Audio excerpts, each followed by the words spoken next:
اعوذ باللہ من الشیطان اللعین الرجیم بسم اللہ الرحمن الرحیم الحمد للہ الذی خلق اللیل والنہار بقوتہ ومیز بینہما بقدرتہ وجعل لکل واحد منہما حد محدودا وامدا ممدودا الصلاۃ والسلام علی سید المرسلین خاتم النبیین سیدنا الممجد بشیرنا المؤید المصطفى الامجد محمود الاحمد بالقاسم محمد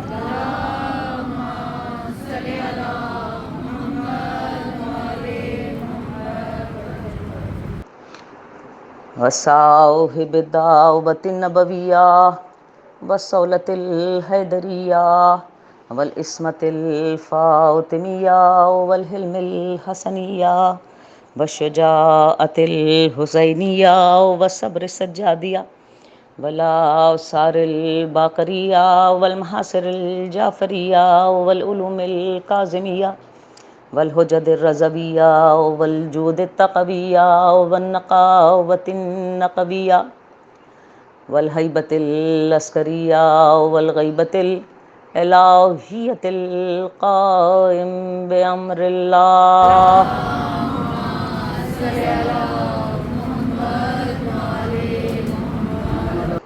اما بعد فقد قال اللہ تبارک و تعالی فی کتابہ المحکم وخطابہ المتقن وقولہ احسن بسم اللہ الرحمن الرحیم والفجر والیال عشر والشفع والوتر واللیل اذا یسر هل فی ذلک قسم للذی حجر الم تر کیف فعل ربک بعاد ارم ذات العماد التی لم یخلق مثلها فی البلاد وثمود الذین جابوا الصخر بالواد وفرعون ذی الاوتاد فاکثرهم فیہ الفساد فصب علیہم ربک صوت العذاب ان ربک لبالمرصاد.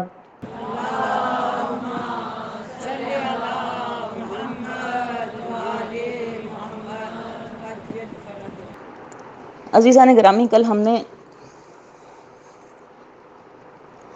ولایت کے عنوان سے اپنی ابتدائی گفتگو آپ کی سماعت کے پیش نظر کی. ایک بہت اہم موضوع ہے، مفہوم قرآن ہے، اور ایک وہ لفظ ہے یا ایسا مقام ہے یا ایسا عہدہ ہے یا ایسی کیفیت ہے یہ ایسی سرپرستی ہے کہ جو اللہ نے اپنے لیے بھی پسند فرمائی، اپنے پیغمبر کو بھی اسی لفظ سے اور اس مقام سے یاد کیا، اور اس مومن کو بھی جو نماز کو قائم کرتا ہے اور حالت رکوع میں زکوٰۃ دیتا ہے. آئے ولایت سورہ مائدہ انما ولیکم اللہ ورسولہ والذین آمنوا الذین یقیمون الصلاۃ ویؤتون الزکوٰۃ وہم راکعون. نہیں ہے تمہارا کوئی ولی فقط اللہ کے اور اس کے رسول کے اور وہ مومن جو نماز کو قائم کرتا ہے اور حالت رکوع میں زکوٰۃ دیتا ہے. اس آئے ولایت کو، جیسے کہ کل میں نے آپ کے سامنے عرض کیا کہ ہر مستند حدیث کی اور تفسیر کی کتاب میں اس اشارے کو، جو نماز قائم کرنے والا اور حالت رکوع میں زکوٰۃ دینے والا ہے، اسے جناب امیر المومنین سے تعبیر کیا گیا. تو اب اس آیہ مبارکہ کا مطلب یہ ہے کہ اللہ ولی ہے، اس کا پیغمبر ولی ہے، فقط اللہ ولی ہے، فقط پیغمبر ولی ہے، اور وہ مومن ولی ہے، یعنی امیر المومنین جو نماز کو قائم کرتے ہیں اور زکوٰۃ حالت رکوع میں ادا کرتے ہیں.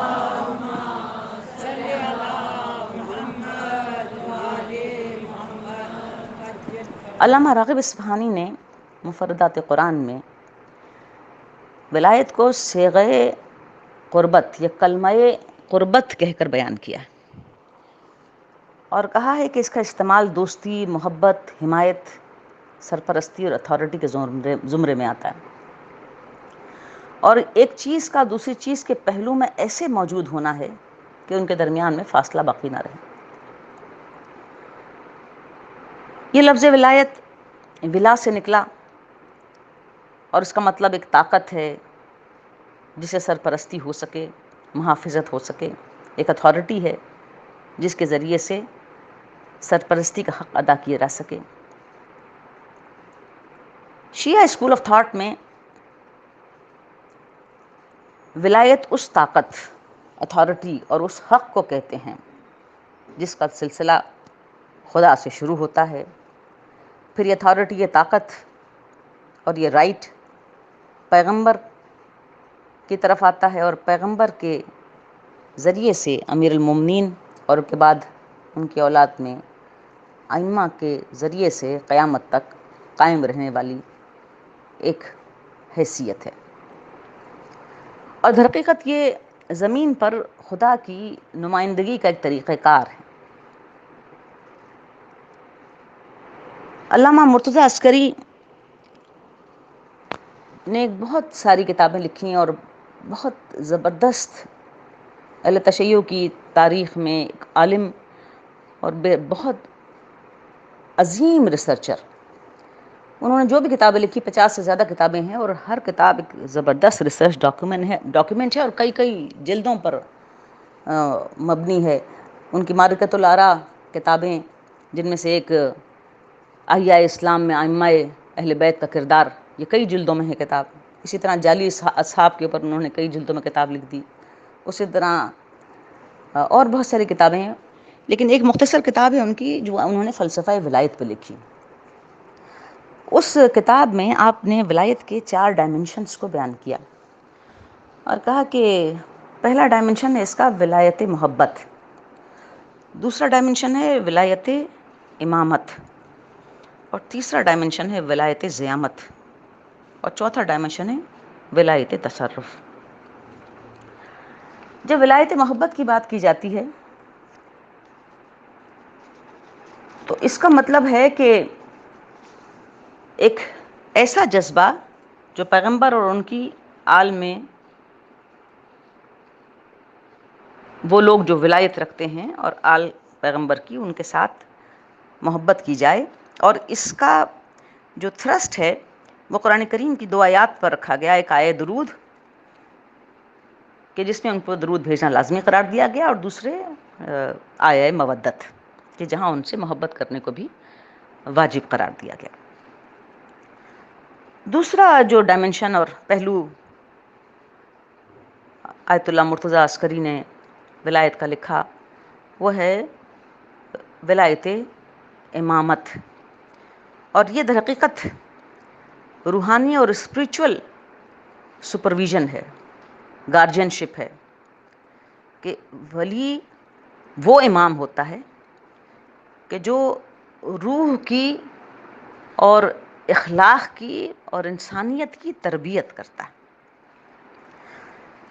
تیسرا پہلو جو انہوں نے بیان کیا ولایت کا وہ ہے ولایت زعامت، اور یہ در حقیقت اس ولی کی طرف سے سوشل اور پولیٹیکل سپرویژن اور گارجین شپ کا پہلو ہے۔ اور چوتھا جو پہلو انہوں نے بیان کیا ولایت کا، ولایت تصرف یعنی یونیورسل اتھارٹی۔ اس کا مطلب یہ ہے کہ ولی کو کائنات پر، ہر شے پر کائنات کی ایک تصرف حاصل ہوتا ہے، جسے ہم عرف عام میں ولی کو اولی بالتصرف کہتے ہیں۔ اب ان 4 پہلوؤں پر اگر ولایت کے ہم ڈسکشن کریں تو ہم یہ دیکھتے ہیں کہ مسلمانوں کے مختلف گروہوں میں، اور جب ان کا موازنہ اہل تشیع کے ساتھ کیا جاتا ہے تو بہت سارے ایگریمنٹس اور ڈس ایگریمنٹس ہیں۔ مثال کے طور پر پہلا پہلو جو ہے وہ ولایت محبت ہے۔ اس پہلو ولایت میں یعنی ولایت محبت میں کوئی خاص ڈس ایگریمنٹ نہیں ہے، جبکہ محبت محمد اور آل محمد یا پیغمبر اور آل پیغمبر کی محبت پر تقریباً سب کا ہی اتفاق ہے، اور اس پر آیت درود کے بنیاد بنا کر اس کو قبول کیا جاتا ہے۔ جیسے نماز میں درود کو واجب قرار دیا گیا اور ضروریات دین میں اس کو شمار کیا گیا، اسی طرح یہ جو محبت ہے وہ ضروریات دین ہے۔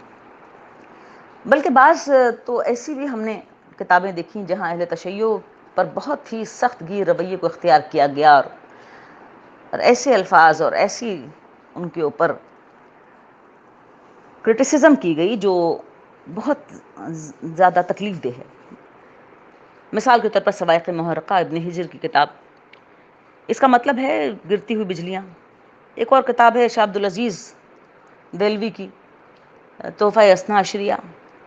یہ مثال کے طور پر یہ دو کتابیں میں نے پیش کی. یہ دونوں کتابیں ایسی ہیں کہ جس میں اہل تشیع کے خلاف اتنا سخت گیر اور تضحیک آمیز رویہ اختیار کیا گیا ہے کہ پڑھتے ہوئے دکھ ہوتا ہے. لیکن اس کے باوجود بھی وہاں بار بار یہ کہا گیا کہ ہم اہل تشیع کے تو مخالف ہیں، لیکن اس کا یہ مطلب نہیں کہ ہم آل محمد کے مخالف ہیں، بلکہ آل محمد کے دعوے زور شور سے کیے گئے اور یہ بتایا گیا کہ آل محمد کی محبت تو ضرورت دین ہے اور بلکہ اسلامی فیت کا اسینشیل ہے، کیونکہ اللہ نے ان پر درود کو واجب کیا.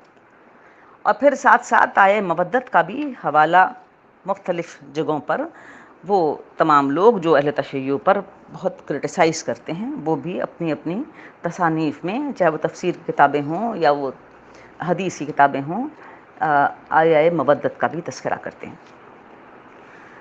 اب اگر ہم آئے مودت کو تھوڑا سا انالائز کریں، ہم بھی چونکہ بہت زیادہ آئے مودت دہراتے ہیں، پڑھتے ہیں، بڑی خوشی سے پڑھتے ہیں، یہ سب بات اپنی جگہ پر ہے، لیکن جو چیز بہت زیادہ دہرائی جاتی ہے پھر اس کا ہم بھی ایک سپرفیشل سا اس کا ہمارے سامنے ایک آ جاتی ہے اور ہم بس پڑھ کر گزر جاتے ہیں اور بہت غور سے اس پر توجہ نہیں ڈالتے.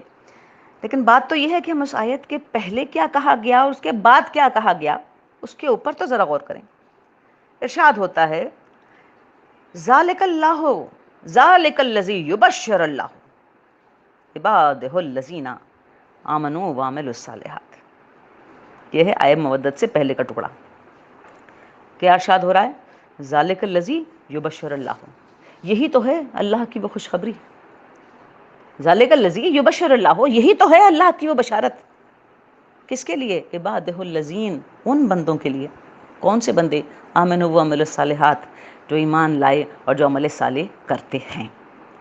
اب اس صیغے پر آپ غور کیجئے، عبادہ الذین آمنوا وعملوا الصالحات، وہ بندے جو ایمان اور عمل صالح کرتے ہیں، ایمان رکھتے ہیں اور عمل صالح کرتے ہیں. سارے قرآن میں لوگوں کو حکم دیا عمل صالح انجام دو، نیک عمل کرو، اللہ کے پاس اس کا اجر ہے. لیکن یہاں پر کچھ ایسے بندے ہیں اور ایسا گروہ ہے کہ جن کو خوشخبری دیتے ہوئے کہا گیا کہ یہ عمل صالحات کرنے والے لوگ ہیں، یعنی اللہ نے ان کے عمل صالح کو سرٹیفائی کیا. یہ آیت در حقیقت ایک سرٹیفکیٹ ہے جس میں اس گروہ کے لیے، ان بندوں کے لیے جن کو یہ خوشخبری دی جا رہی ہے، اس بات کی خوشخبری دی جا رہی ہے کہ ان کے اعمال اعمال صالحہ ہیں.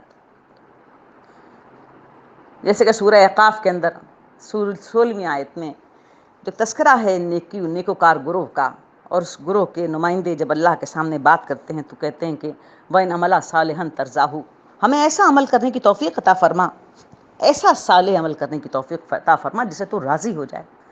اب یہ جو آیت ہے ذالک الذی یبشر اللہ، یہی تو وہ خوشخبری ہے جو اللہ تمہیں سنانا چاہتا ہے. عبادہ الذین آمنوا وعملوا الصالحات، ہے وہ میرے بندو جو ایمان لائے اور عمل صالح کرتے ہو. یعنی اللہ نے سرٹیفائی کیا، ایگری کیا کہ ان کے اعمال جو ہیں وہ اعمال صالحہ ہیں.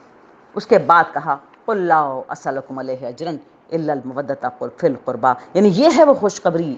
کون سی خوشخبری؟ کہ رسول کہہ دو کہ ان کی مودت اور محبت رکھنا ہی ہمارا رسالت کی اس اجر کو ادا کرنے کے برابر ہے. یعنی تم اگر یہ چاہو اور یہ سمجھو کہ رسالت کا پیغام تمہاری زندگی کے اندر روشنی، امید، بہار، خدا پرستی، نیکوکاری، انسان دوستی، یہ ساری چیزیں لے کر آیا، تو اس کا اور تم چاہو کہ اس کی قیمت ادا ہو، اس کی قیمت جو ہے وہ اس گروہ کی محبت ہے جس کو ہم نے یہ خوشخبری سنائی. ذالک الذی یبشر اللہ، یہی تو وہ بشارت ہے. عبادہ الذین آمنوا وعملوا الصالحات، ہمارے ان بندوں کے لیے جو ایمان لائے اور اعمال صالحہ کرتے ہیں. اور وہ خوشخبری کیا ہے؟ قُلْ لَا أَسْأَلُكُمْ عَلَيْهِ أَجْرًا إِلَّا الْمَوَدَّةَ فِي الْقُرْبَىٰ، کہ تمہاری محبت جو ہے وہ لازمی قرار دی گئی اس اجر رسالت کی ادائیگی کے سلسلے میں. اور اس کے بعد کی آیت میں کیا کہا؟ وَمَنْ يَفْتَرِقْ حَسَنَةً وَنَزَدْ لَهُ فِيهَا حَسَنًا وَاللَّهُ غَفُورٌ شَكُورٌ. یعنی اگر کوئی اس نیکی کو حاصل کرے گا، ومن یفترق حسنتن، جو اس نیکی کو حاصل کرے گا، کون سی نیکی؟ محبت کی نیکی، ولا محبت کی نیکی، وَنَزَدْ لَهُ فِيهَا حَسَنَةً، تو ہم اس کی نیکیوں میں اضافہ کر دیں گے۔ وَاللَّهُ غَفُورٌ شَكُورٌ، یہاں پر دو اور بڑی باتیں اللہ نے کی۔ غفور یعنی مغفرت ہوگی، گناہوں سے معافی ملے گی اس ولایت محبت کی وجہ سے، صرف اس محبت رکھنے کی وجہ سے گناہ معاف ہو جائیں گے۔ اور شکور قدردان، یعنی اللہ اس محبت کی قدردانی کرے گا۔ یعنی یہ وہ مقام ہے کہ جہاں ولایت محبت کو جس خوبصورتی کے ساتھ قرآن مجید نے بیان کیا، اور پھر اگر آپ تمام قرآن مجید کو اٹھا کر دیکھیں کہ جہاں جہاں یہ لفظ آمنوا وعملوا الصالحات بیان ہوا، وہ در حقیقت اسی گروہ کے لیے بیان ہوا، اسی گروہ کے لیے جس کو کہا کہ تمہارے لیے خوشخبری ہے، اور خوشخبری یہ ہے کہ تمہاری محبت کو ہم نے واجب قرار دے دیا۔ اس کے علاوہ جہاں پر بھی کمپوزٹ لفظ استعمال ہو رہا ہے آمنوا وعملوا الصالحات، وہ اسی گروہ کی طرف اشارہ کرتا ہے۔ والذین آمنوا وعملوا الصالحات، وہ لوگ جو ایمان لائے اور عمل صالح کرتے ہیں، در حقیقت یہ وہ سرٹیفکیٹ ہے جو خدا کی بارگاہ سے ان کو ملا۔ امیر المومنین نے ارشاد فرمایا کہ خدا کی قسم، اس خدا کی قسم جس نے دانے کو شگافتہ کیا اور اس میں حیات کو پیدا کیا، پیغمبر نے مجھ سے ارشاد فرمایا کہ علی، تم سے مومن دشمنی نہ رکھے گا اور منافق تم سے محبت نہیں کرے گا۔ اور تمام بڑی بڑی نامور کتابوں میں جو حدیث کی ہیں، جو تفاسیر کی ہیں، جو تاریخ کی ہیں، جس میں بہت نامی گرامی علماء اہل سنت جن کے آتھرز ہیں، انہوں نے بہت مواقع کے اوپر ابو سعید خدری اور جناب عبداللہ ابن عباس اور جناب عبداللہ ابن جابر کے ساتھ یہ روایت تواتر کے ساتھ نقل کی کہ ہم نے منافقوں کو علی کی دشمنی سے پہچانا۔ تو یہ پہلا پہلو ہے ولایت محبت۔ اس کے بعد دوسرے پہلو پر بات ہوئی، اور دوسرا پہلو جو بیان کیا آیت اللہ مرتضیٰ عسکری صاحب نے، وہ ہے ولایت امامت، یعنی اسپریچول گارجین شپ۔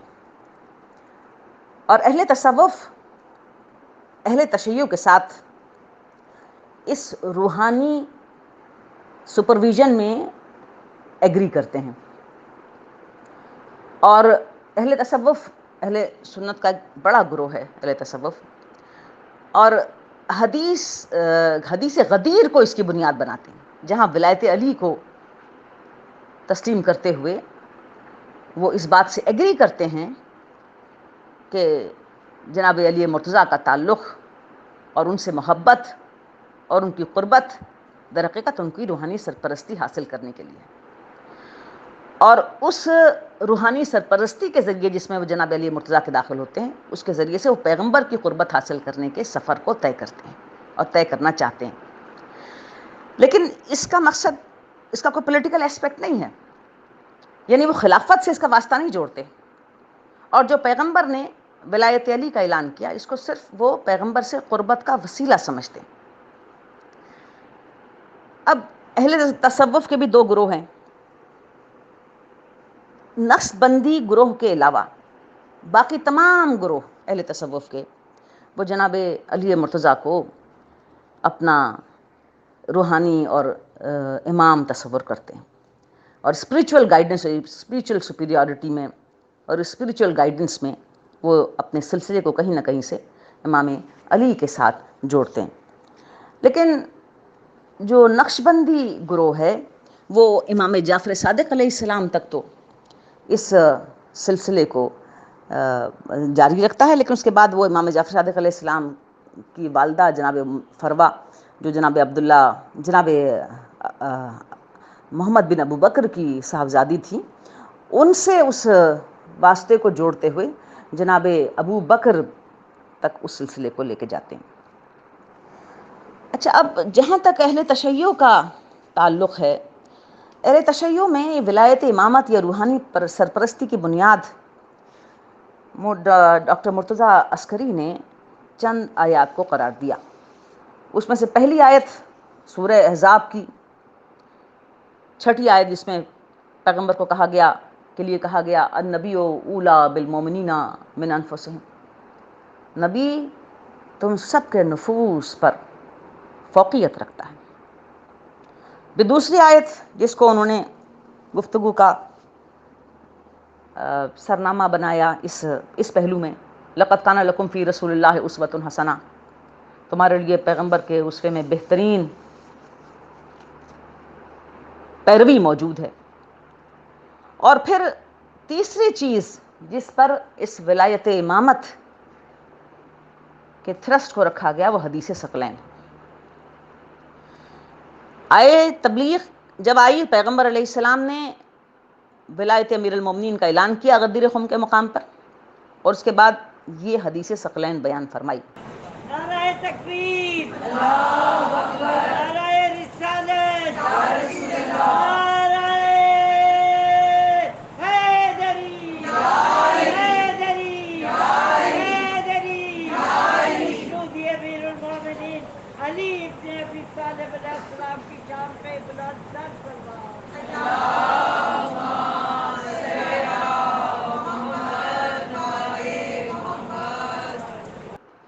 اس حدیث ثقلین کو 30 سے زیادہ اصحاب نے تمام نامی گرامی کتابوں میں اس سے روایت کی۔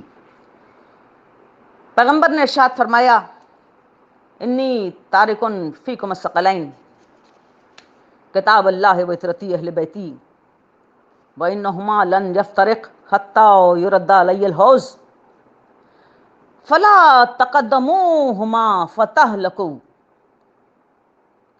فلا تقصروا عنہما فتہلکوا ولا تعلمہم فانہم عالم منکم۔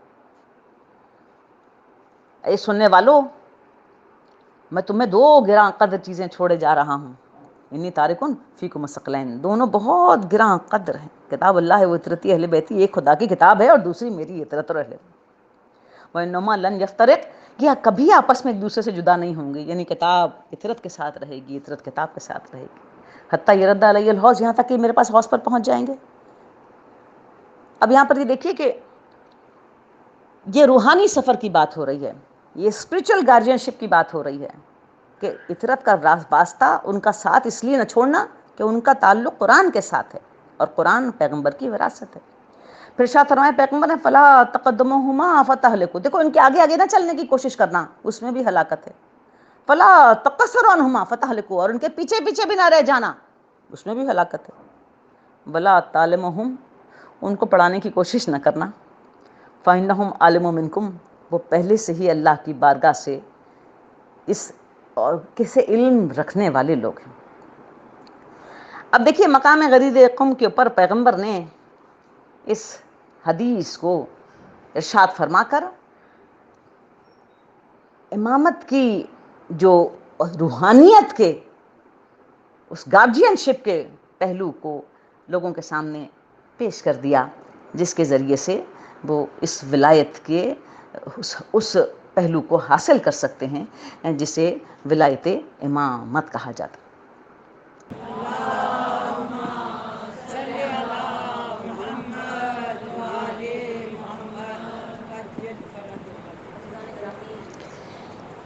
تیسرے مقام پر جو ولایت زیامت ہے، یعنی ایک ایسی ولایت جس کے اندر پولیٹیکل اور سوشل گارجین شپ کا تصور چھپا ہوا ہے،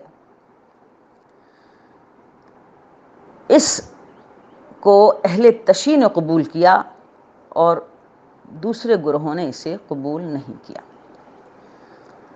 اہل تشیع کے نزدیک ولایت امامت اور ولایت زیامت یعنی اسپرچل گائیڈنس اور جو سوشل اور پولیٹیکل گارجین شپ ہے وہ کمپلیمنٹری ہے، ایک دوسرے کے ساتھ ساتھ چلنے والی چیز ہے، یہ ایک دوسرے سے ملی ہوئی اور جڑی ہوئی چیزیں ہیں۔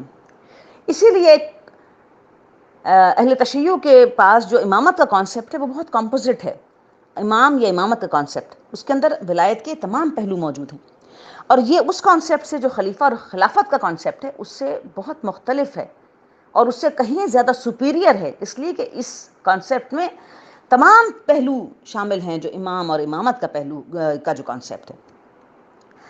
تو اب وہ جو مقام ہے ولایت کا پہلو، جسے ولایت زعامت یا سوشل اور پولیٹیکل گارجین شپ کا جو پہلو کہا جاتا ہے، اور یہ صرف اہل تشیع کے اندر ہے، اس کے علاوہ کسی نے اس پہلو کو قبول نہیں کیا. لوگ خلافت کی طرف چلے گئے، اور اہل بیت جو ہیں وہ امامت اور ولایت، اہل تشیع و ولایت اور امامت کے جو ہیں وہ قائل ہیں. اب یہاں پر بھی ڈاکٹر مرتضیٰ مطہری نے چند آیات کو اس ولایت زعامت کا محور بنایا. پہلی آیت ہے اطیعوا اللہ واطیعوا الرسول واولی الامر منکم، کہ حکم ہے خدا کا کہ اطاعت کرو اللہ کی، رسول کی، اور وہ جو تم میں اولی الامر بنایا گیا.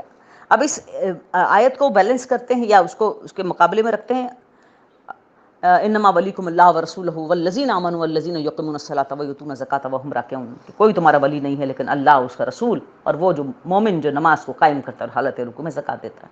اسی طرح وہ کہتے ہیں کہ یہ دوسرا جو پہلو ہے وہ ہے اطیعوا اللہ واطیعوا الرسول واولی الامر منکم، اطاعت کرو اللہ کی اور رسول کی، اور وہ جو صاحب امر بنائے گئے. اب اہل تشیع کے علاوہ جو گروہ ہیں مسلمانوں کے، وہ اس اولی الامر کے معاملے میں کافی کنفیوژن کا شکار ہیں، اور وہ سمجھتے ہیں کہ ہر وہ شخص جو حکومت کے تخت پر بیٹھ جائے وہ صاحب امر ہے اور اس کے حکم کو قبول کرنا چاہیے. اسی طرح جو ملوکیت پروان چڑھی اور ظالم سے ظالم تر بادشاہ تخت حکومت پر بیٹھتا چلا گیا، اور برادران اہل سنت کے علماء نے ان کے خلاف بغاوت نہ کرنے کا اور اٹھ کر نہ کھڑے ہونے کا جو جواز پیش کیا، وہ اسی آیت سے پیش کیا. لیکن اہل تشیع کے پاس اس آیت کا جو مین جہاں اولی الامر کو ماننے کی بات ہے، وہ اس کو سپورٹ دیتے ہیں سورہ قدر کے ساتھ، تنزل الملائکۃ والروح فیہا باذن ربہم من کل امر، کہ وہ جس پر فرشتہ اللہ کے اذن سے امر لے کر نازل ہوتا ہے اور قیامت تک نازل ہوتا رہے گا، وہ ہمارے پاس جو ہے وہ اولی الامر ہے. لہٰذا ہمارے ہاں ولی جو ہے وہ اولی الامر ہے، یعنی اللہ کی اطاعت کرنا ہے، پیغمبر کی اطاعت کرنا ہے، اور اس ولی کی اطاعت کرنا ہے جو امر اللہ کی بارگاہ سے اپنے پاس امر رکھتا ہے. اب یہ دیکھیے کہ جو لوگوں نے اولی الامر کے مطلب کو بگاڑا، تو ایک زمانہ تو وہ بھی آیا پاکستان کی تاریخ میں کہ ایوب خان صاحب نے اپنے آپ کو اولی الامر کہنا شروع کر دیا تھا. پھر ضیاء الحق صاحب بھی اولی الامر بن گئے. اب آج کل وہ دور ہے جو بہت سارے اولی الامر ہیں، پتہ ہی نہیں چلتا کہ کس کا حکم ہے اور کس کا حکم مانا جائے اور کس کا چل رہا ہے. ایک عجیب کنفیوژن کی سٹیٹ ہے.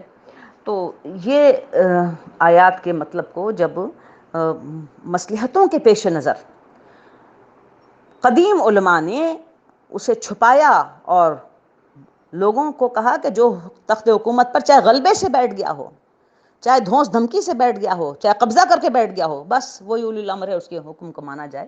تو پھر وہاں سے یہ جو ہے وہ خرابیاں شروع ہوئیں. پھر دوسری آیت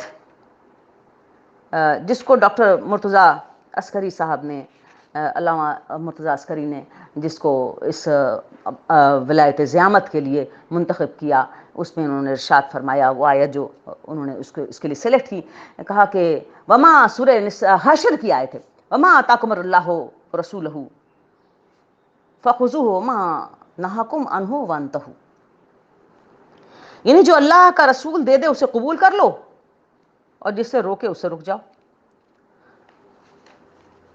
وما آتاکم اللہ وما آتاکم الرسول فخذوہ وما نہاکم عنہ فانتہوا، جو رسول دے دے وہ لے لو، اور جسے روکے اس سے رک جاؤ. تیسری آیت جس کو انہوں نے ولایت زعامت یا سوشل اور پولیٹیکل گارجین شپ کے لیے فلیگ شپ کے طور پر استعمال کیا، پیش کیا، وہ سورہ نساء کی آیت ہے، فلا وربک لا یؤمنون حتی یحکموک فیما شجر بینہم ثم لا یجدوا فی انفسہم حرجا ممن قضیت ویسلموا تسلیما، کہ پیغمبر اس وقت تک لوگ اپنے ایمان میں ثابت اور قائم نہیں ہوں گے، حتی یحکموک، جب تک کہ وہ ہم ہر معاملے میں تمہارے حکم کو نہ مانیں، فیما شجر بینہم، ہر معاملے میں تمہیں حکم نہ قرار دیں، ہر معاملے میں تمہارا کہا ہوا جو ہے اول اور حقیقی ہو اور اسی کو مانا جائے. ثم لا یجدوا فی انفسہم حرجا ممن قضیت ویسلموا تسلیما، یہاں تک کہ اگر ان کے درمیان لڑائی ہو جائے، نزاع ہو جائے، اور اس فیصلے کرنے کا وقت آئے، تو جو فیصلہ تم کرو وہ فیصلہ ہی ان کے نزدیک قابل قبول ہو. بس جب یہ صورت ہوگی تو در حقیقت انہوں نے ولایت زعامت کا حق ادا کیا. یعنی سوشل اور پولیٹیکل گارجینشپ کو اس آیت کے ذریعے سے قرآن مجید میں پیش کیا گیا، اور ڈاکٹر مرتضیٰ عسکری نے اس کو اس آیت کے ذریعے سے ایکسپلین کرنے کی کوشش کی. اب یہ دیکھیے کہ یہاں پر ان آیات کو اگر ذرا ہم غور سے دیکھیں تو پہلی آیت میں اطیعوا اللہ واطیعوا الرسول ولی الامر منکم، یہ آیت سوشل اور پولیٹیکل کنٹیسٹ میں ایڈمنسٹریٹو ایسپیکٹ کو بتا رہی ہے. اسی طرح وما آتاکم الرسول فخذوہ وما نہاکم عنہ فانتہوا، سورہ حشر کی آیت جو رسول دے دے لے لو، جسے رک جائے وہ رک جاؤ. یہ قانون لا اس کی طرف اشارہ کرتی ہے کہ جو قانون جو پیغام پیغمبر دے اسی قانون کو لے لو، اسی طریقے کو لے لو، اسی رویے کو لے لو جسے پیغمبر روک دے اس سے رک جاؤ. یعنی لا میکنگ اتھارٹی اس کا تذکرہ ہے. پھر تیسری آیت میں فلا وربک لا یؤمنون حتی یحکموک فیما شجر بینہم ثم لا یجدوا فی انفسہم حرجا مما قضیت ویسلموا تسلیما. یعنی تم فیصلہ کرو، تمہارا فیصلہ قابل قبول ہونا چاہیے.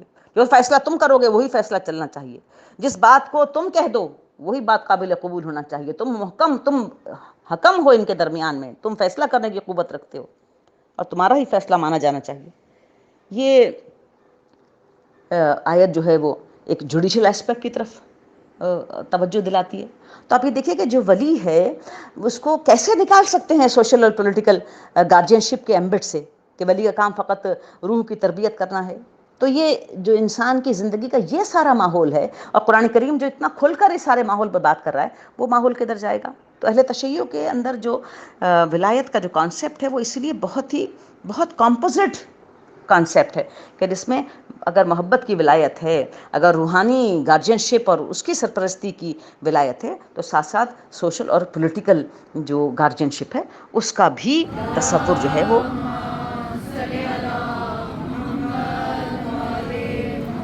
چوتھا جو ڈائمنشن ہے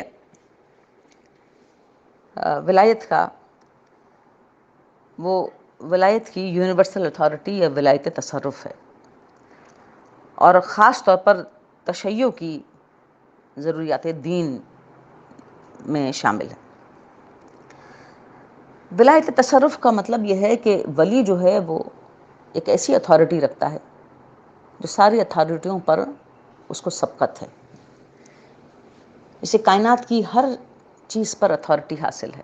ولی اولا بتصرف ہے، یعنی ہر چیز پر وہ زیادہ فوقیت رکھتا ہے. مختصر لفظوں میں اگر میں اس ولایت تصرف کو بیان کرنا چاہوں تو اہل تشیع میں اس کا جو کانسیپٹ ہے وہ یہ ہے کہ ہر وہ چیز پر ولی کو اختیار ہے جو ایگزسٹ کرتی ہو، جس کا وجود ہو. اب اللہ نے پیغمبر کو ولی بنایا اور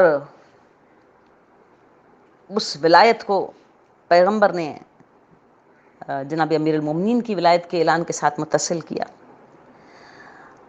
اور پھر اہل تشیع کے عقیدے کے مطابق امیر المومنین کی اولاد میں جو ائمہ ہیں وہ بھی اس ولایت کے منصب پر سرفراز ہیں، اور قیامت تک یہ سلسلہ چلتا رہے گا. تو یہ سارے ولی جو ہیں اولا بتصرف ہیں، یعنی ان کو یونیورسل اتھارٹی حاصل ہے، یعنی ہر وہ چیز جو ایگزسٹ کرتی ہو اس پر ان کو اختیار ہے. یہ اہل تشیع کا عقیدہ. اب یہاں سب سے زیادہ امپورٹنٹ سمجھنے والی گفتگو جو در حقیقت جس کو آپ کو کنوے کرنا ہے وہ یہ ہے کہ اب یہ جو یونیورسل اتھارٹی اللہ نے اپنے چوزن بندوں، چنیدہ بندوں کو عطا فرما دی، یہ مکمل طور پر خدا کا ڈسکریشن ہے، یہ خدا کے اختیار کا معاملہ ہے. اب وہ اختیار اور یونیورسل اتھارٹی جو ولی کے پاس ہے اسے ہاریزونٹل نہ سمجھا جائے. جیسے کہ اس آیت کو اگر آپ پڑھیں انما ولیکم اللہ ورسولہ والذین آمنوا الذین یقیمون الصلاۃ ویؤتون الزکاۃ وہم راکعون، یعنی کہ اللہ ولی ہے، نبی اس کا ولی ہے، وہ مومن ولی ہے جو ایمان لایا اور حالت رکوع میں زکوٰۃ دیتا ہے. تو یہ ساری ہستیاں ایک دوسرے کے ساتھ ہاریزنٹل لیول پر نہیں ہیں، ایک پلیٹ فارم پر نہیں ہیں. تینوں کی جو حیثیت ہے وہ ہاریزونٹل نہیں ہے. یہ ولایت جو ہے تینوں کی ہاریزونٹل نہیں ہے. اہل تشیع میں اس ولایت کو ہاریزونٹل ولایت کا تصور نہیں ٹریٹ کیا جاتا، بلکہ یہ اتھارٹی، یہ ایک یونیورسل اتھارٹی جو ولایت کے ذریعے سے ولیوں کو حاصل ہے، وہ ورٹیکل کانسیپٹ ہے. اور وہ ورٹیکل کانسیپٹ کیا ہے؟ کہ اللہ ولی ہے اور ولایت خدا سب سے سپریم ہے. پھر اس خدا نے اپنے پیغمبر کو ولی بنایا، پیغمبر ولی ہوا خدا کی ولایت سے. پھر خدا ہی کے حکم سے پیغمبر نے جناب امیر کی ولایت کا اعلان کیا اور آیت جناب امیر کی ولایت پر اتری. تو کیا علی ولی ہوئے اپنی کیفیت میں؟ نہیں، علی ولی ہوئے خدا اور پیغمبر کی ولایت کے حوالے سے.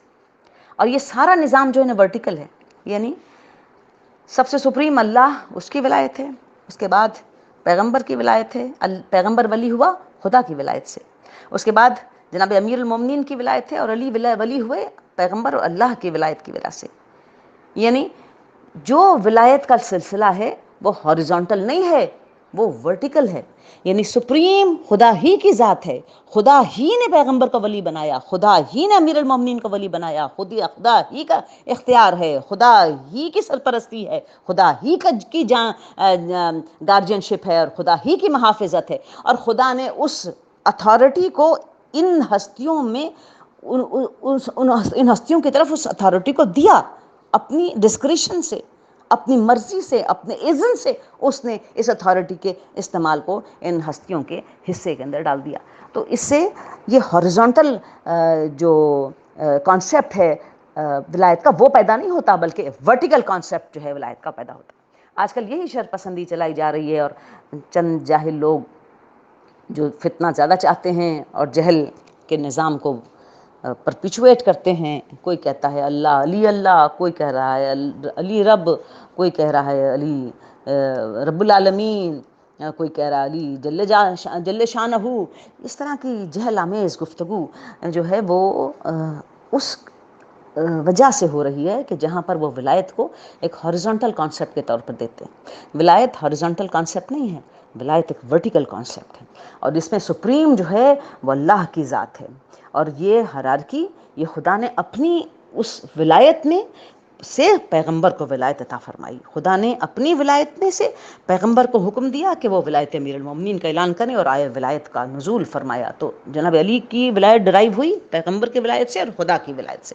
لہٰذا اس ولایت کو ہاریزونٹل ہرگز بھی نہ سمجھا جائے. یہ سارا کانسیپٹ اہل تشیع کے اندر ولایت کا جو ہے وہ ورٹیکل کانسیپٹ ہے، اور یہی توحید پر ہمارا جو ہے وہ ہماری ٹیک ہے کہ توحید جو ہے وہ سپریم ہے، اور جو کچھ ہے وہ توحید کے نور سے، توحید کی جو ہے وہ پھیلا ہوا. اب اس ورٹیکل کانسیپٹ کو سمجھنے کے لیے میں آپ کے سامنے قرآن مجید کی دو آیات پیش کرتی ہوں کہ جس سے آپ کو اس ورٹیکل کانسیپٹ کا زیادہ کلیئرٹی ہو جائے گی. پہلی آیت ہے سورہ زمر کی. ارشاد ہوا اللہ یتوفی الانفس حین موتہا، اللہ نفوس کو ان کی موت کے وقت قبض کر لیتا ہے. یعنی اللہ جو ہے وہ نفس کو موت دیتا ہے.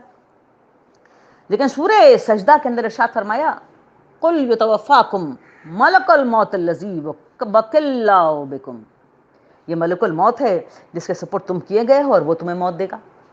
اب ان دونوں آیتوں کو ذرا ملائیے. ایک آیت میں کہا کہ اللہ موت دیتا ہے، اللہ یتوفی الانفس حین موتہا، یہ اللہ ہے جو نفس کو موت دیتا ہے.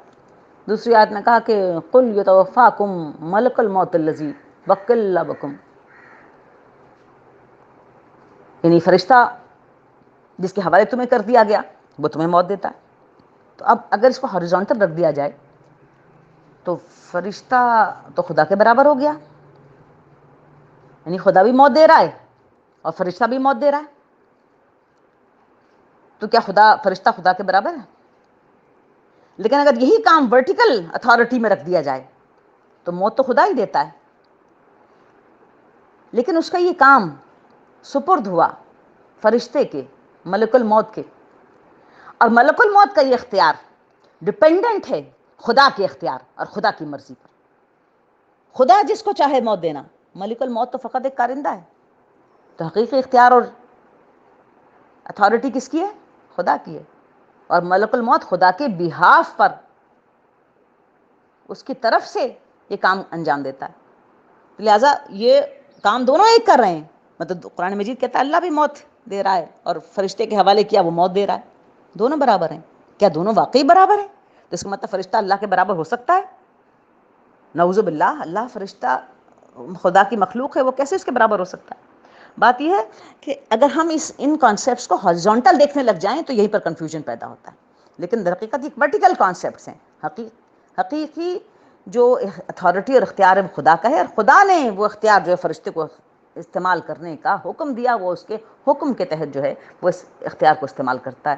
بالکل سیم یہی جو کانسیپٹ ہے وہ ولایت کا ورٹیکل کانسیپٹ ہے. یعنی ولی جو اولا بتصرف ہے، جو یونیورسل اتھارٹی رکھتا ہے، ہر وہ چیز جو ایگزسٹ کرتی ہے اس پر ولی کا اختیار ہے. اب وہ ولی جو پیغمبر ہے اور وہ شخص یا وہ ہستی جس کو کی ولایت کا اعلان پیغمبر نے کیا، جس کی ولایت کا اعلان آیا ولایت کے ذریعے سے قرآن مجید میں کیا گیا، ان کے پاس جو اختیار ہے، جو اتھارٹی ہے، جو محافظت ہے، جو گارجین شپ ہے، جو سرپرستی ہے، وہ ساری ڈیپینڈنٹ ہے خدا کی اتھارٹی کے اوپر، خدا کے اختیار پر، خدا کے تصرف کے اوپر. اور یہی توحید ہے. اور خدا ہی سب سے اولا ہے، اور خدا ہی ہے جس کو اس کائنات پر اور جو کچھ اس کی تخلیق ہے اس کے اوپر پورا اختیار ہے. لیکن خدا نے اپنے اختیار کو اپنی مرضی سے اپنے پیغمبر کو اور پیغمبر کے ذریعے سے جن کی ولایت کا اور اپنی کتاب کے ذریعے سے جن کی ولایت کا اعلان کیا، ان کو استعمال کرنے کا اذن دیا. قرآن مجید میں کافی ایسی مثالیں موجود ہیں جہاں خدا نے اپنے برگزیدہ بندوں کو اس یونیورسل اتھارٹی جو کائنات پر ہے اسے استعمال کرنے کا ان کو اذن دیا، موقع دیا. اور پھر ان ہستیوں نے وہ عجائبات دکھائے جس کا ظہور صرف خدا کے سے ہی ممکن ہے. لیکن چونکہ خدا کی مرضی تھی لہٰذا انہوں نے وہ عجائبات دکھائے. مثال کے طور پر جناب عیسیٰ کے حالات میں بیان ہوتا ہے سورہ آل عمران، انی اخلق لکم من الطین کہیۃ الطیر فانفخ فیہ فیکون طیرا باذن اللہ وابرئ والاکمہ وابرص واحیی الموت باذن اللہ وانبئکم بما تاکلون وما تدخرون فی بیوتکم ان فی ذلک لآیات لکم ان کنتم مؤمنین. ارشاد ہوتا ہے، اب عیسیٰ کا مکالمہ قرآن رقم کر رہا ہے. عیسیٰ کیا کہہ رہے ہیں؟ انی اخلق لکم من الطین کہیۃ الطیر، میں تمہارے سامنے ایک نشانی لایا ہوں، اور وہ کیا ہے کہ میں تمہارے لیے مٹی سے پرندے کی شکل بناتا ہوں. فانفخ فیہ، پھر اس کے بعد میں اس میں روح پھونک دوں گا، فیکون طیرا باذن اللہ، اور اس کے بعد وہ پرندے کی طرح اڑنے لگ جائے گا. کیسے؟ باذن اللہ، اللہ کی مرضی سے. وابرئ واکمہ والابرص واحیی الموتى، اور دیکھو میرے پاس شفا کے لیے بیمار آتے ہیں، پیدائشی اندھے آتے ہیں، برس کے مریض آتے ہیں، میں ان سب کو شفا دیتا ہوں. میرے پاس مردوں کو لایا جاتا ہے، میں مردوں کو زندہ کرتا ہوں. کیسے؟ باذن اللہ، اللہ کی مرضی سے.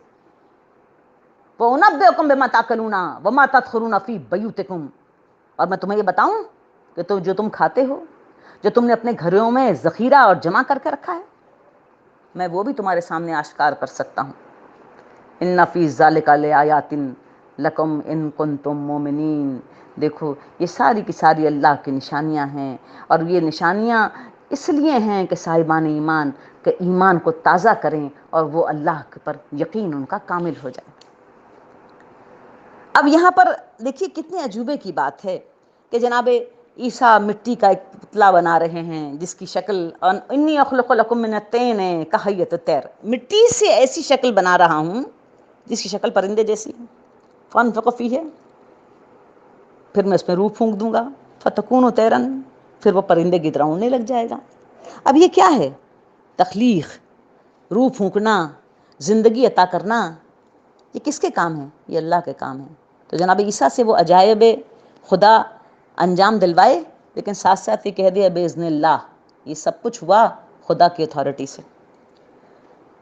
پھر نہ شفا پانے والے مریض لائے گئے، وہ ابریا الاکمہا وہ ابرسا، برس کے مریض تھے، پیدائشی اندھے تھے، جناب عیسیٰ ہاتھ لگاتے تھے، مریض شفا یاب ہو جاتا تھا، اندھے کی آنکھوں پر ہاتھ رکھتے تھے، پیدائشی اندھے دیکھنے لگ جاتے تھے، مبروس کے جسم پر ہاتھ پھیرتے تھے، برس کا مرض ٹھیک ہو جاتا تھا، لا علاج مریض عیسیٰ کی بارگاہ سے شفا پا کر جاتے تھے، یہاں تک کہ مردے لائے جانے لگے، وہی الموتیٰ، اور پھر جب وہ مردے پر ہاتھ پھیرتے تھے وہ مردہ جو ہے وہ زندہ ہو جاتا تھا۔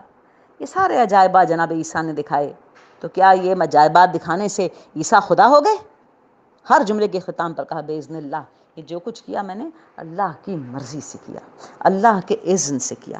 تو بات یہ ہے کہ ولایت ولی کے پاس جو اتھارٹی ہے، جو یونیورسل اتھارٹی ہے، جو اولا بتصرف ہونے کی جو حیثیت اور کیفیت ہے، وہ بھی خدا کی اتھارٹی سے ڈرائیو ہوتی ہے۔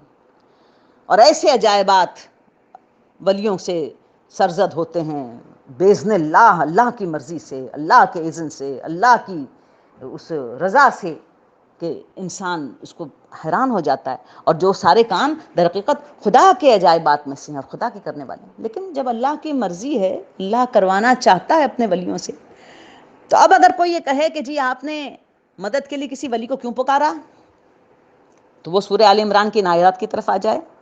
لوگ مدد کے لیے جناب عیسیٰ کے پاس کیوں گئے تھے؟ بھئی آپ نے گرتے ہوئے اپنے کسی ولی کو آواز کیوں دے دی؟ کیوں یا علی مدد پکار لیا؟ بھئی اندھے نے جناب عیسیٰ کو یا عیسیٰ میری آنکھیں دلا دو کی آواز کیوں دی؟ بھئی آپ نے شفا مانگنے کے لیے کیوں زری پہ جا کر ہلا دیا؟ کیوں اس کے اوپر آپ نے ڈورا باندھ دیا؟ کیوں علم کے اوپر آپ نے ایک گینٹ لگا دی؟ کیوں پکڑ کر آپ کھڑے ہو گئے؟ کیوں آپ کے دونوں ہاتھوں پر آپ نے اس کو علم کو تھام لیا؟ کیوں آپ نے ایسے واسطے دیے؟ اور کیوں آپ نے امیر المومنین کو آواز دی؟ کیوں آپ نے جناب زہرا کو آواز دی؟ کیوں آپ نے امام حسن علیہ السلام کو آواز دی؟ اور کیوں آپ نے امام حسین علیہ السلام کو آواز دی؟ یہ تو آپ شرک کر رہے ہیں، آپ اللہ سے کیوں نہیں مانگتے؟ تو ذرا پلٹ کر قرآن مجید کی آیات کی طرف آئیے، سورہ آل عمران میں، کہ وہ کیوں نہیں اندھا اللہ سے رجوع کرتا تھا؟ کیا اس نے رجوع نہیں کیا تھا؟ کیوں وہ مبروس جو ہے وہ اللہ سے رجوع نہیں کرتا تھا؟ وہ کرتا ہوگا اللہ سے رجوع۔ کیوں مردے کو لے کر عیسیٰ کے پاس گئے کہ اسے زندگی دے دو؟ کیونکہ اللہ سے رجوع کیا ہی ہوگا۔ لیکن اللہ نے وہ عجائبات دکھانے کے لیے ولیوں کو مقرر کیا، اور یہی خدا کی اتھارٹی اور اس کی شان ہے کہ جس کو چاہے وہ جس مقام اور منصب پر نواز دے۔ اب وہ عیسیٰ اگر مردہ جلا سکتا ہے، وہ عیسیٰ جو اندھے کو آنکھیں دے سکتا ہے، وہ عیسیٰ جو مبروس کے جسم کو صحت یاب کر سکتا ہے، وہ عیسیٰ جو بے شفا ایسے مریض جن کو شفا نہ ملتی انہیں شفا دے سکتا ہے، تو یہ عیسیٰ کا معجزہ ہے۔ لیکن کیسے؟ باذن اللہ۔ اور وہ عیسیٰ کی ولایت ہے، اور یہاں پر وہ ولایت جو پیغمبر اور پیغمبر کے گھرانے اور امیر المومنین کی ولایت ہے، ذرا اس ولایت کی طرف توجہ دیجئے جہاں پر قرآن مجید نے کہا کہ انما ولیکم اللہ ورسولہ والذین آمنوا الذین یقیمون الصلاۃ ویؤتون الزکاۃ وہم راکعون۔ کوئی تمہارا ولی نہیں ہے مگر خدا، اس کا رسول، اور وہ وہ ہستی، وہ شخصیت جو ایمان لائی اور حالت رکوع میں نماز کو قائم کرتے ہوئے حالت رکوع میں زکوٰۃ دیتی ہے۔ تو اب وہ ولایت کا کیا مقام ہوگا؟ یعنی وہ عیسیٰ کی ولایت اور یہ اللہ کی ولایت سے ڈرائیو کرتی ہوئی محمد کی ولایت، اور محمد اور اللہ کی ولایت سے ڈرائیو کرتی ہوئی علی مرتضیٰ کی ولایت، اور پھر علی مرتضیٰ کی ولایت سے آگے چلتے ہوئے قیامت تک مہدی آخر الزماں کی ولایت۔ تو اب اس ولایت کے اندر اگر کوئی ہاتھ پکڑ کر کہے یا علی مدد، کوئی زری کو تھام کر کہے یا زہرا مدد، کوئی اگر علم کے پٹکے کو تھام کر کہے یا عباس، کوئی اگر زری کو تھام کر کہے یا حسین، کوئی اگر مدینے کی طرف رخ کر کے آواز دے یا حسن، تو یہ ساری کی ساری اس ولایت تصرف کا، اولا بالتصرف کا مینیفیسٹیشن ہے، جس کو خدا نے خود اپنی بارگاہ سے باذن اللہ انہیں اس بات کی اتھارٹی دی ہے کہ جب کوئی ان کے در پر آواز دے، کوئی ان کے ہاتھ کو تھامنا چاہے، کوئی ان سے دستے سوال دراز کرے، تو وہ اس سوال کو پورا کریں۔ اور اللہ یہ ساری کی ساری خدا کی اذن سے ہے، خدا کی اجازت سے ہے، خدا کی مرضی سے ہے۔ نعرہ تکبیر، اللہ اکبر، نعرہ رسالت، نعرہ حیدری، حیدری، حیدری، مودی امیر المومنین علی ابن ابی طالب علیہ السلام کی شان پہ بلند سر فرما۔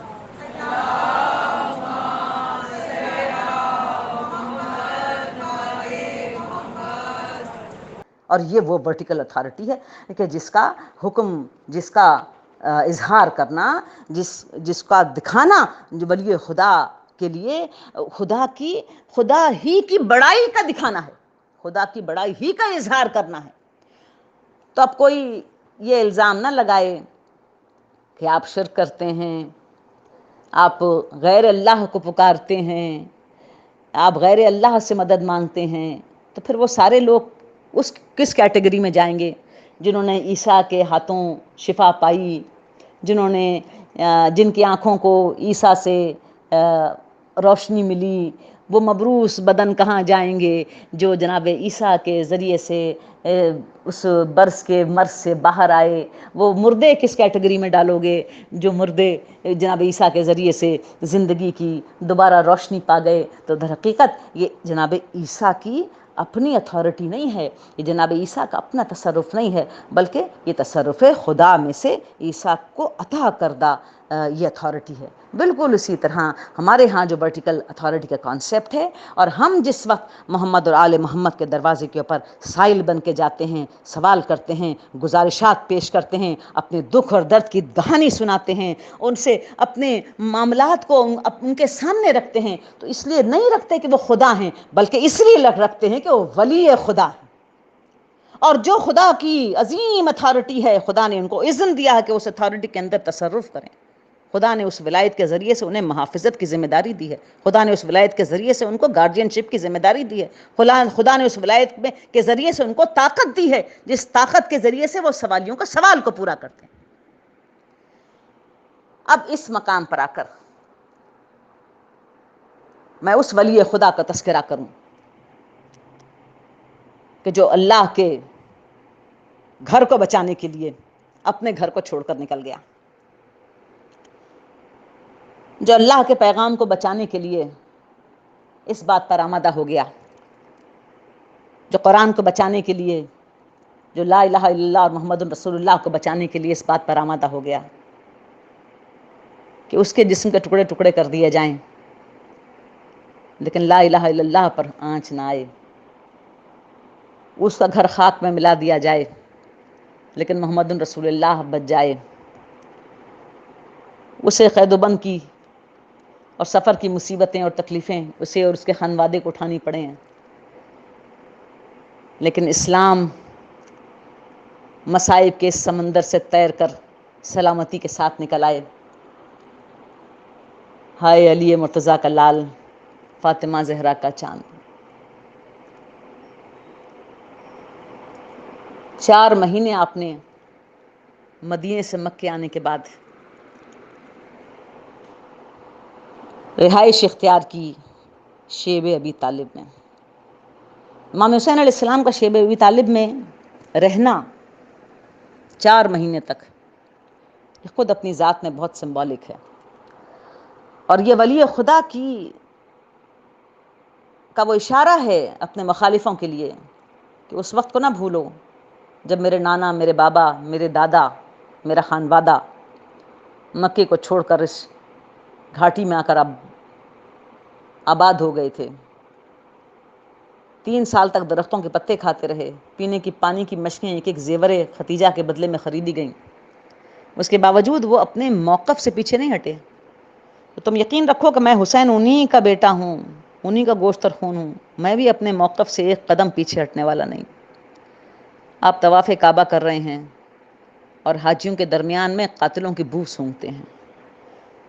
بس جیسے ہی آپ کو یہ اندازہ ہوا کہ وہی معاملہ درپیش ہے جیسے میرے بھائی کے ساتھ درپیش ہوا تھا کہ زہر پلا دیا گیا اور آج تک قاتل زہر دینے والی کے پیچھے چھپا ہوا ہے، تو اسی طرح حاجیوں کے اس ازدحام میں مجھے بھی قتل کر دیا جائے گا اور قتل کرنے والے ہاتھ پھر چھپ جائیں گے۔ آپ نے فوراً اس حج کو موقوف کیا۔ لوگ کہتے ہیں کہ امام حسین علیہ السلام نے حج کو عمرے سے تبدیل کر دیا، میرا کہنا یہ ہے کہ امام حسین علیہ السلام نے اپنے حج کو شہادت کی بلند منزل کے ساتھ ملا دیا۔ قربانی کے جانور آپ نے ذبح کیے اور آپ مکے کو چھوڑ کر نکل گئے۔ اب لوگ حج کر رہے ہیں، امام حسین علیہ السلام حالت سفر کے اندر ہیں۔ یہاں تک کہ حج کے قافلے بھی واپس پلٹنے لگے، اور جہاں لوگوں کو خبر ملتی تھی کہ یہ قافلہ جو جا رہا ہے امام حسین علیہ السلام کا قافلہ ہے، تو چونکہ آپ مقام موقع حج کے اوپر کافی تقاریر کر چکے تھے اور لوگوں کو اپنے اس فیصلے سے اور اپنے اس مقصد سے آگاہ کر چکے تھے، تو لوگ حکومت کے ظلم سے ڈرتے تھے، خوفزدہ تھے، تو آپ کے قافلے سے دور دور ہٹ کر اپنے پڑاؤ ڈالتے تھے اور آپ کے راستے کو چھوڑ کر دور دور اپنے راستے کو اختیار کرتے تھے۔ یہاں تک کہ امام حسین علیہ السلام نے اپنے اس سفر کو پورا کیا اور اس منزل کے قریب پہنچ گئے، اس شہر کے قریب پہنچ گئے، اس بستی کے قریب پہنچ گئے جس بستی کو کرب و بلا کہتے ہیں۔ امام حسین علیہ السلام جس وقت ذو حسم کی پہاڑیوں کے قریب پہنچے، آپ کے ساتھیوں میں سے ایک ساتھی نے نعرہ تکبیر بلند کیا۔ صحرا کا سفر تھا، آپ نے تکبیر کا جواب دیا، اس کے بعد اس سے پوچھا کہ بھائی تم نے نعرہ تکبیر کیوں بلند کیا؟ اس نے کہا فرزند رسول، ایسا لگتا ہے کہ قریب کوئی نخلستان ہے، مجھے کھجور کے درختوں کی شاخیں نظر آ رہی ہیں۔ امام حسین علیہ السلام نے اپنے ساتھیوں میں سے دوسرے لوگوں سے سوال کیا جو اس علاقے سے واقف تھے، کہا کہ ہاں کیا یہاں قریب کوئی نخلستان ہے؟ انہوں نے کہا کہ نہیں فرزند رسول، کوئی نخلستان نہیں ہے۔ پھر کہا تم کیا دیکھ رہے ہو؟ کہا ہم تو نیزوں کی انیاں دیکھ رہے ہیں۔ امام نے ارشاد فرمایا کہ بالکل میری آنکھیں بھی نیزوں کی انیاں دیکھ رہی ہیں۔ یہ کہہ کر آپ نے جناب عباس کو حکم دیا کہ بیویوں کی سواریاں جو ہیں وہ پہاڑیوں کے پیچھے کر دو۔ ذو حسم کی پہاڑیوں کے پیچھے بیویوں کی سواریاں کر دی گئیں اور سامنے امام حسین علیہ السلام کا یہ ہراول دستہ کھڑا ہو گیا۔ اتنے میں آپ نے دیکھا کہ آپ کے سامنے ایک عجیب قسم کا لشکر آ رہا ہے جو پیاس سے اتنا جاں بلب ہے کہ سوار اور سواریاں دونوں ان کی زبانیں باہر نکلی جاتی ہیں، اتنے جاں بلب ہیں۔ اس وقت آپ کے لشکر میں سے کسی نے یہ مشورہ دیا کہ ابن رسول اللہ اسی وقت تلوار کا وار کرتے ہیں اور ان جاں بلب لوگوں سے جان چھڑاتے ہیں۔ امام حسین علیہ السلام نے فرمایا کہ یہ میرے نانا کی شریعت نہیں ہے۔ یہ کہہ کر آپ نے حکم دیا اپنے بھائی جناب عباس کو کہ مشکوں کے دہانے کھول دیں۔ آپ کے ساتھیوں نے کہا کہ فرزند رسول آگے صحرا ہے اور دور دور تک پانی کی کوئی سبیل نہیں ہے، آپ کے ساتھ بیویاں اور بچے ہیں، اگر آپ پانی کے ذخیرے کو اس طرح یہاں پر خرچ کر دیں گے تو آگے ہمیں کون پانی دے گا؟ آپ نے ارشاد فرمایا کہ اس کے باوجود کہ پانی کی دور دور کوئی سبیل نہیں ہے، ہم پانی کو پیاسے سے دور نہیں کر سکتے۔ یہ کہہ کر آپ نے مشکوں کے دہانے کھلوا دیے۔ اس کے بعد سوار اور سواریوں دونوں نے دل بھر بھر کے پانی پیے۔ پھر آپ کا ایک اور حکم آیا اور آپ نے کہا کہ دیکھو جانور کے سامنے 3 بار دشت رکھنا، جانور ایک بار میں پانی نہیں پیتا۔ اب وہ گھوڑے 3 دفعہ پانی پی رہے تھے اور امام حسین علیہ السلام اس کے بعد بھی آپ کو چین نہ پڑا۔ آپ نے ایک مشک خود اپنے کندھے پر رکھی اور ایک سپاہی سے پوچھتے چلے بھائی تو نے پانی پیا، بھائی تو نے پانی پیا؟ امام حسین علیہ السلام اسے پوچھ نہیں رہے تھے بلکہ اس کو اپنا چہرہ دکھا رہے تھے کہ کل جب روز عاشور میں تم سے سوال آپ کروں اور میرے ہاتھ میں مشک نہیں ننھا علی اصغر ہو تو یاد رکھنا یہ اسی حسین کا چہرہ ہے۔ اب ہر جو لشکر لے کر آیا تھا امام حسین علیہ السلام کے راستے کو روکنے اور آپ کو گرفتار کرنے کے لیے، اس کے پاس کوئی جواز نہیں رہ گیا، نہ گرفتاری کا جواز ہے، نہ راستے میں حائل ہونے کا جواز ہے۔ اس لشکر نے امام حسین علیہ السلام کی اقتداء میں ظہر کی نماز پڑھی، عصر کی نماز پڑھی، اس کے بعد قافلے چل پڑے۔ ہر کا لشکر بھی تھوڑے سے فاصلے پر امام حسین علیہ السلام کے لشکر کے ساتھ ساتھ چل رہا تھا۔ ادھر لشکر تھا، ادھر چھوٹا سا قافلہ تھا۔ امام حسین علیہ السلام کے قافلے کے ساتھ ساتھ سر جھکائے ہوئے ہو رہے، یہاں تک ایک تیز رفتار قاصد آیا اور مقاتل لکھتے ہیں کہ وہ قاصد اتنا بدتمیز تھا کہ اس نے امام حسین علیہ السلام کی سواری کے سامنے سے گزرا اور اس نے امام کو سلام نہیں کیا۔ صاحب عزت و شرف کے لیے یہ بات ہی بہت تکلیف دہ ہے کہ کوئی اسے سلام نہ کرے۔ اس نے جا کر حر سے کوئی بات کی اور تھوڑی دیر بعد حر امام حسین علیہ السلام کی سواری کے قریب آیا۔ اس نے کہا فرزند رسول ابن زیاد کا قاصد ہے، اور مجھے حکم یہ آیا ہے کہ آپ جہاں ہیں میں آپ کو وہیں پر روک لوں، آپ کو آگے نہ بڑھنے دوں۔ امام حسین علیہ السلام نے فرمایا نہیں حر، ہم تھوڑی دیر اور آگے بڑھیں گے۔ حر خاموش ہو کر پیچھے ہٹ گیا، امام نے آگے بڑھنا شروع کیا۔ پھر وہ قاصد درمیان میں آیا اور اس نے کہا کہ تو امیر کی حکم عدولی کر رہا ہے اور امام کو نہیں روکتا۔ اور پھر آیا کہا فرزند رسول یہ میری ہر حرکت پر نظر رکھے ہوئے مجھے حکم ہے کہ میں آپ کو روک لوں۔ آپ نے کہا نہیں میں تھوڑی اور سفر طے کرنا چاہتا ہوں۔ اور پر خاموش ہو گیا۔ امام حسین علیہ السلام نے دائیں طرف اپنے گھوڑے کو موڑا اور اپنے سفر کو اس دائیں طرف بڑھا دیا۔ تھوڑا ہی سفر طے کیا ہوگا کہ وہ قاصد پھر حر کے پاس آیا اور کہا کہ میں تیری امیر سے شکایت کروں گا۔ بس یہ سننا تھا۔ حر امام حسین علیہ السلام کے پاس آیا اور اس نے کہا فرزند رسول اب میرے لیے ممکن نہیں ہے کہ میں آپ کو سفر جاری رکھنے دوں، یہ قاصد میری ہر بات کی خبر ابن زیاد کو کرے گا۔ امام حسین علیہ السلام نے کہا نہیں حر میں آگے بڑھنا چاہتا ہوں۔ یہ کہہ کر آپ نے اپنے گھوڑے کو آگے بڑھایا اور بس اسی اثنا میں حر نے امام حسین علیہ السلام کے لجام فرس کو پکڑ لیا۔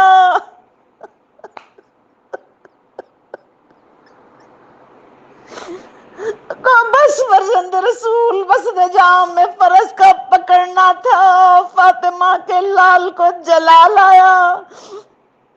ایک بار غیث کے عالم میں کہا تیری ماں تیرے غم میں روئے، تو نے کس کے گھوڑے کی لگام پکڑی؟ ہائے حر تو نہیں جانتا یہ سردار جوانان جنت ہے، یہ راکب دوش رسول ہے، یہ ولی خدا ہے، یہ فاطمہ کا لال ہے۔ اور خوفزدہ ہو گیا، لجام میں فرس چھوڑ دی۔ کہا آپ نے مجھے اتنا سخت کہا، اتنی سخت بات کہی۔ عربوں کے اندر بہت مایوب سمجھا جاتا تھا اگر کسی کو کہا جائے کہ تیری ماں تیرے غم میں روئے، کہ اتنا نالائق بیٹا پیدا کیا کہ تیری پیدائش اور تیرے ہونے پر اس ماں کو رونا چاہیے کہ اس نے ایک نالائق بیٹے کو جنم دیا۔ اے حر شرمندہ ہے۔ امام حسین علیہ السلام آگے بڑھے، بڑھتے بڑھتے یہاں تک ایک ایسے مقام پر پہنچے کہ آپ کی سواری خود بخود رک گئی۔ گھوڑا ٹھہر گیا، آپ نے آگے بڑھانا چاہنا بڑھا، آپ نے یک کے بعد دیگر 7 سواریاں تبدیل کر دی، 7 سواریاں آگے نہ بڑھی۔ آخر آپ گھوڑے سے اتر آئے، آپ نے پوچھا کہ اس زمین کو کیا کہتے ہیں؟ کسی نے کہا اسے نینوا کہتے ہیں، کہا کوئی اور نام؟